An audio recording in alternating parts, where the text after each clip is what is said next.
Translate from memory.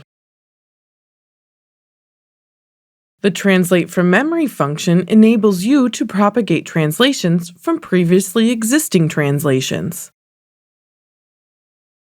Access it under the Batch Actions menu. In the Context menu, you will see a number of options. You can choose the language combination for which you want to access your resource at the top. Once you've done that, you will be able to choose between one of the available memories. These memories are usually set by the platform admin, but your project memories are also available.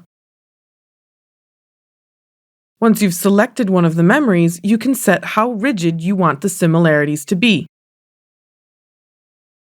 You can choose perfect matches at 100% or select a lower percentage if you're happy to do some editing. You also need to decide whether or not you want to overwrite existing translations. You can also choose to ignore differences in case. Once you're done and choose to apply your changes, you can also decide whether you want to change the status or bookmark. It will save you some work to assign 100% matches as an approved status right from the start. Depending on how large your resources are, the system may have to do some thinking. Once it's done, you can see the segments that have been propagated from the selected memory.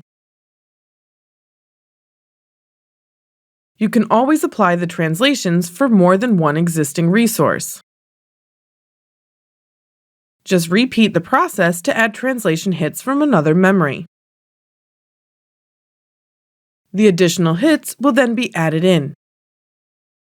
In this example, results from a project memory were also propagated.